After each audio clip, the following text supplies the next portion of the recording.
In this video, we're going to be creating a doll mesh head.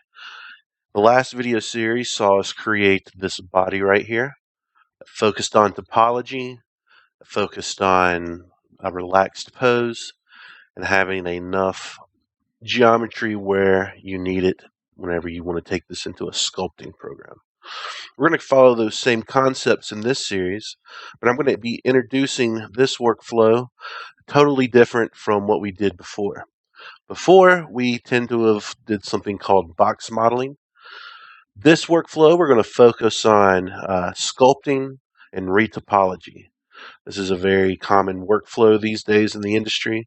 In fact, I can't imagine anybody that would start from a box model for a head. So, without further ado, let's just go ahead and get into this. Let's just focus on this head real quick. As you can see, it's a human.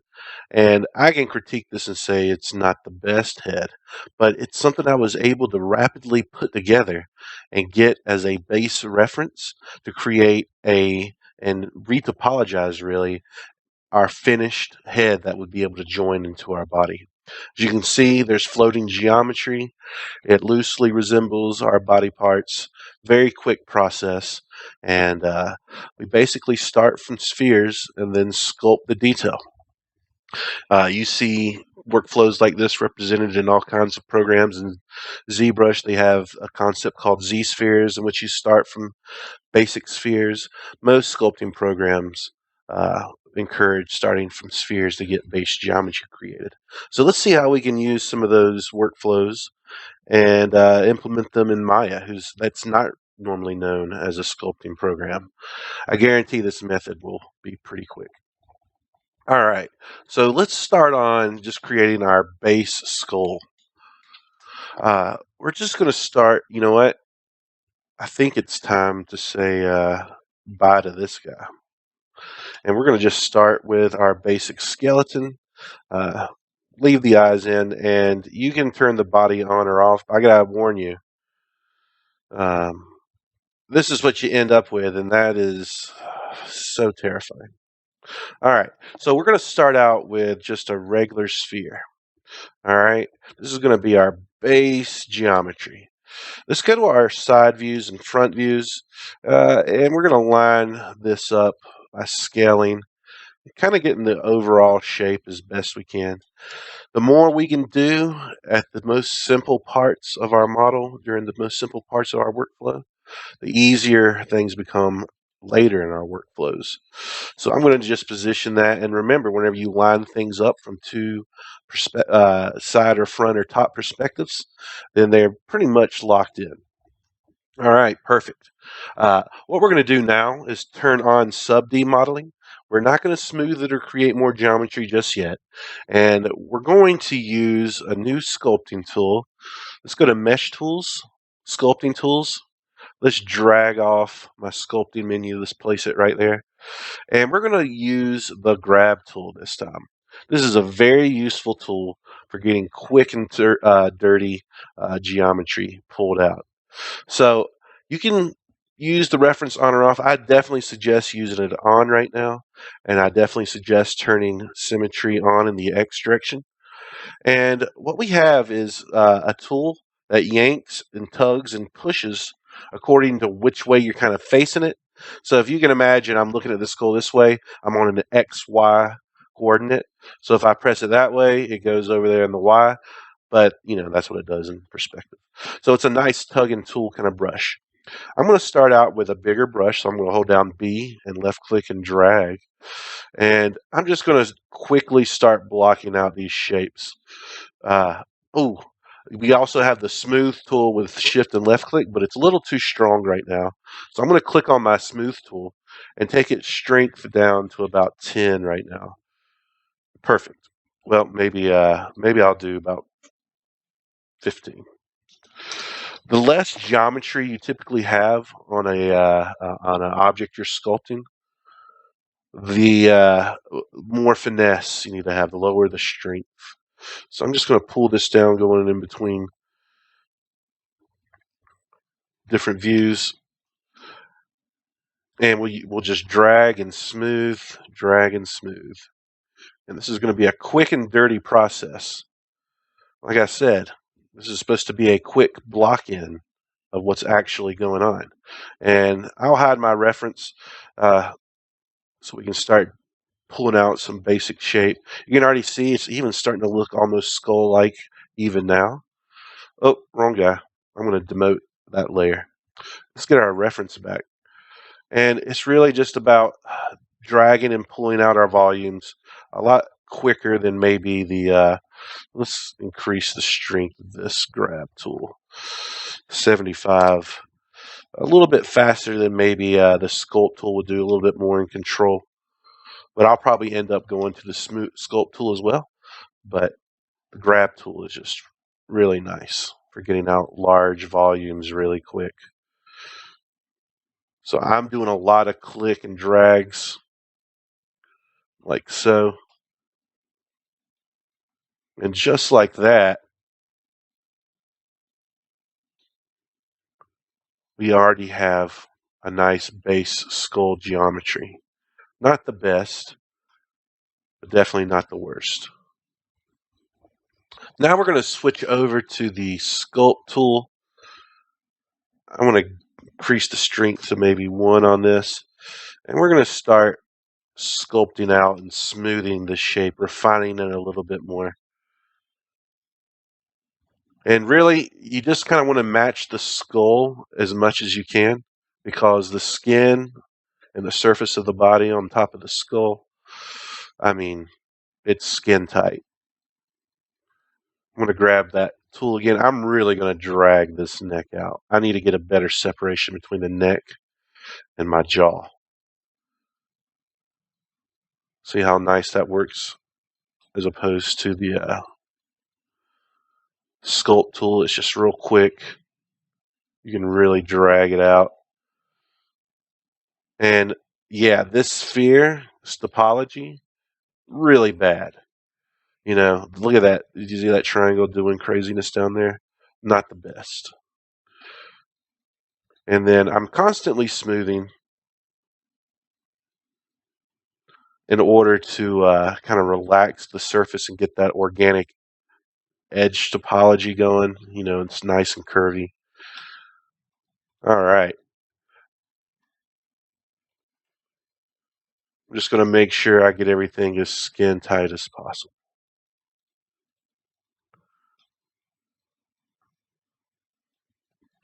All right. I'm not going to spend any more time on it than this, except that was starting to look like an egg back there. There'll be several periods in which we go back and refine the overall shape of our head. So no need to stress out about things now. Remember, this is basically a blocking phase. So quick gestural figures and meshes is what we're looking for. And if you go back into one mode, you can see that is just beautiful. That is just some really good topology right there. All right, so we basically have our Android looking face right here. It's still not going to be the best because you can't even see the eyes, and the jawline's there and the major silhouettes are there, but no nose, lips, nothing like that. So what we now have to do is start creating other reference models. So I'm going to make a new group, and or a new layer rather. I'm going to call this head underscore lay. Oh, already have that. Let's do head video underscore lay. Don't you? I kind of like how might let you do stuff like that. All right, so we're going to make the eyelids next. All right, so to make the eyelids, we're going to start out a little weird and create a pipe. All right, that's huge, right?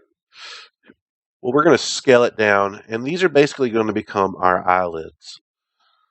All right, just some basic modeling techniques. Let's flip it up, and let's go into our shapes right here, or inputs rather, and let's take our thickness down to like 0.2. Yeah, that'll give us enough of what we need. All right, so just start positioning it. If you want, You can select the skull and press H to hide it. Let's just hide a lot of stuff there. That way we can just focus on getting these eyelids set up.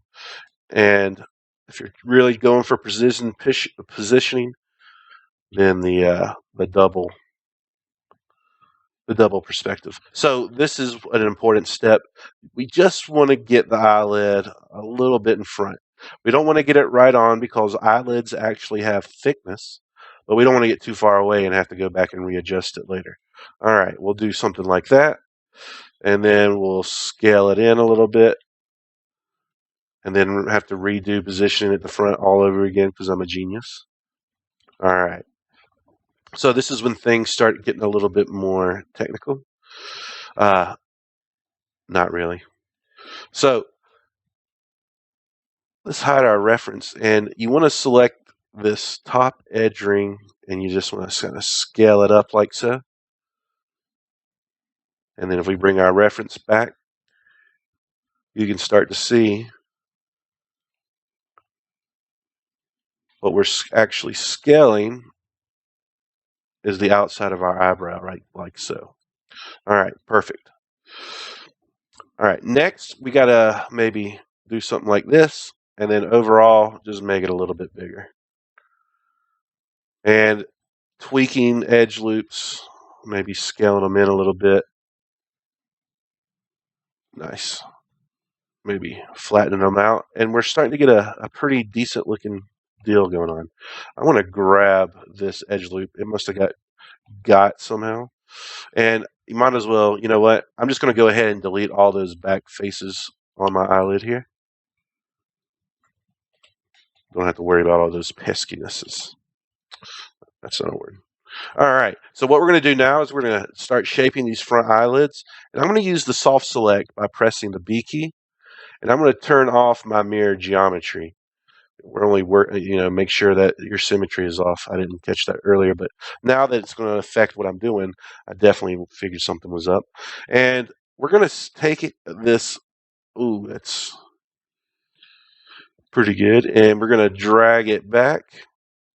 And the eyelid follows the curvature of the eye. So we're going to take this. Look how that nicely just rotates to the rest of the eye. Just from clicking two vertices. Gotta love the soft select. At least when you're working with organic stuff. You can already see where this is going, right? You can already see our our eyelids starting to form. And if you're not getting enough, then you can just keep scaling this. I mean, eventually we're going to get rid of this altogether. But for right now, it's nice to kind of have it at hand so we can see what's up. All right, next, it's just going to be a little bit of orienting the verts, and now would be a good time to go into sub D mode.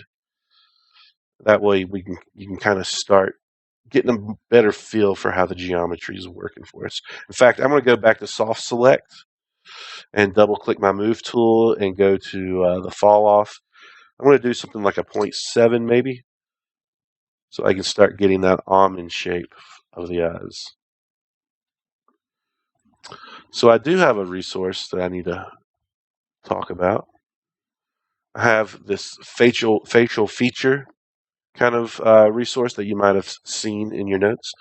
And this kind of breaks down all our facial features and some of their most basic shapes so we can get kind of a cheat sheet. So right now I'm trying to get that almondness of the eye right here. So it involves a little bit of finagling from the vertices. I'm going to scale these toward each other. That's a good technique. And these two right here, scale those. And then maybe turn that off. Let's really get that point in there. You'll notice that we might have to tweak the rotation a little bit more. We kind of want to have a uniform distance on the thickness of these eyelids all the way around. But you definitely want to make sure there's thickness. It's very important. It's very easy to think that the eyelid is like some really tight, really skin tight, thin, protective layer, but there's actually some meat going on involved in all that. All right. So again, just kind of blocking out this stuff. I think that's pretty good. All right. So what we're going to do now is I'm going to go in and refine this shape. We're going to go in and kind of maybe cut some of these back faces off now, because those are getting annoying.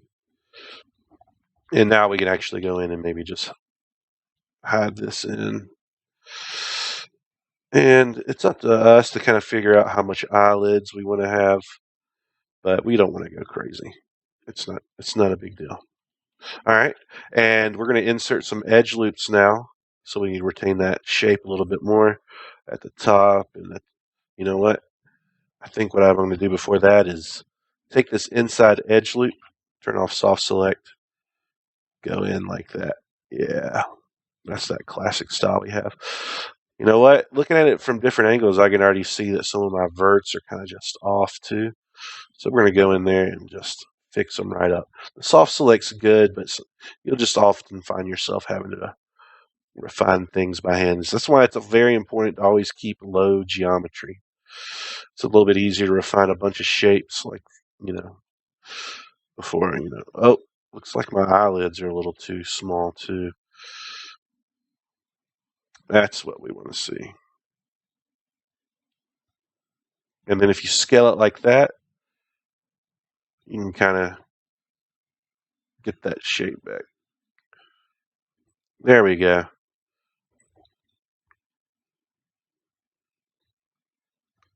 That's how much we want to see, I believe. Either way, we don't have to do too much detail right now. I keep telling myself that, but it's very easy to get lost in the process here.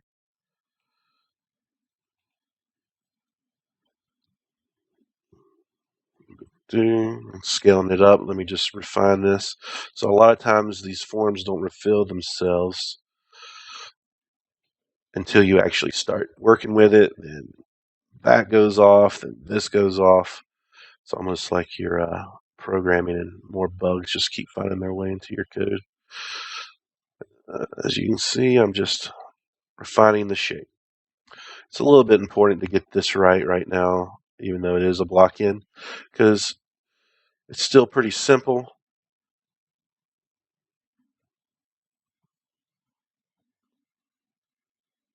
These are just going to go in anyway. It's these outside edges. There we go. I guess when we scaled it, it did something like that. So let's scale it back.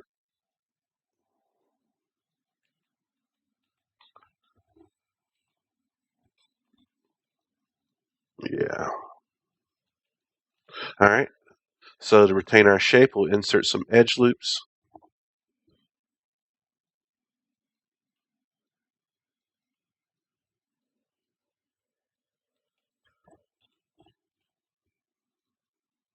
Nice. And why don't we go ahead and just smooth it? Smooth. Once, twice.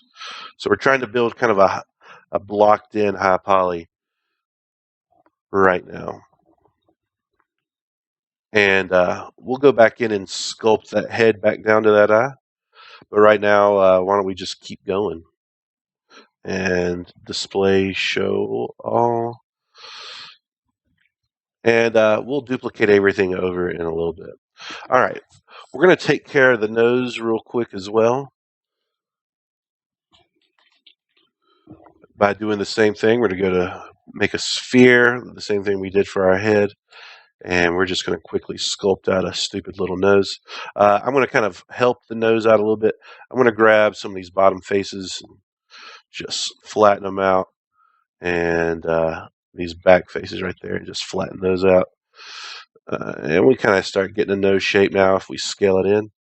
So it's kind of like that's like a little beak. And we'll position it according to kind of our reference. So let's go into our side views.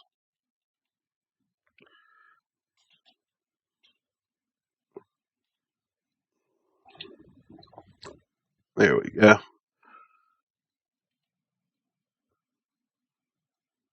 So this part of the nose, and I'm even grabbing it right now. I think it's called the septum or something. It's actually skin tight too, so that's actually going to be part of our silhouette of the skin of our character. So you kind of want to just line this up where it kind of blends in, start out. And then we're going to grab our sculpt tools once more. And before we sculpt this time, I'm going to just maybe smooth it once. I need a little bit more geometry, maybe smooth it. Yep. It's a lot easier to sculpt things and get not have them get all bumpy and boogery the lower the topology you have. So we're going to bring this up and we're going to turn symmetry on, Object X. Let's hold down B and lower my brush size. I think I'm going to use the grab tool at first to start defining my shape. A little bit bigger sizes for the grab tool, always a better choice. So let's just start defining what my nose might look like. So we're getting our basic shape going in. We get a soft there, and then this comes out like so. And then, you know what? I think I'm going to smooth it one more time because I want to come in here and I want to dig out my holes. So I'm going to grab the sculpt tool and hold down Control. And you can see how easy that is. Let me get a little bit closer in. There we go. So that's not very good so far. Let's keep refining the shape. Just bring up my smooth strength. It wasn't doing much for me. So the best way to think about this nose is in three parts. So you kind of have the skeletal part back here, then the thicker cartilage, and then your nostril is kind of like its own little thing coming out, and it's real flimsy. You can feel the difference in hardness between all three of these colored pieces of the nose. So in keeping with that, I'm going to turn down my sculpt strength to 0.5. And I'm just going to kind of come in and suggest that part right there. And let's build it up. Grab tool.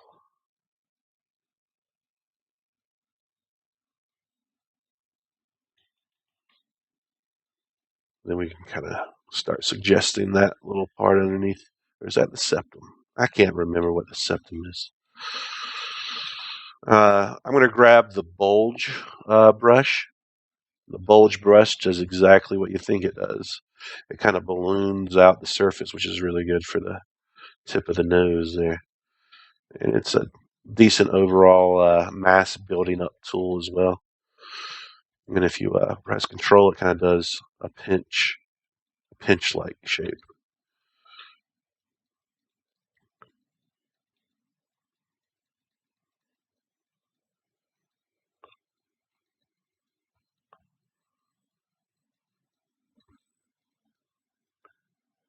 So just refining the overall shape.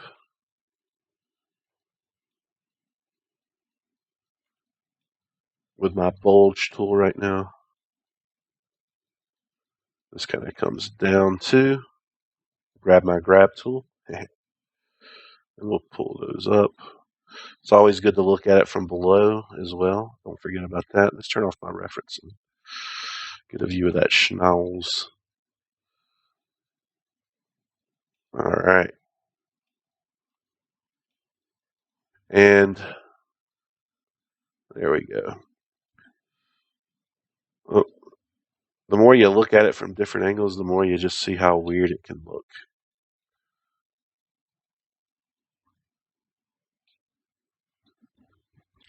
Sculpt tool, because I get a better feel for things. Oh, too much strength. 0.2. Could have been 2 because I had a small brush. But yeah. And I think the last part of the puzzle right here is to squeeze this kind of back together. All right. You don't want to get caught up on making like the perfect nose, because noses are so varied that invariably when you use this doll mesh in the future, that tip though is a little annoying. I'm giving my guy a button nose. You're going to have to sculpt and reshape the nose depending on every character that you make. So that's good enough for now. We got our eyelids going. We have our nose going. And we have our basic head. In the next video, we're going to tackle the lips, ear, and then refining the rest of the head.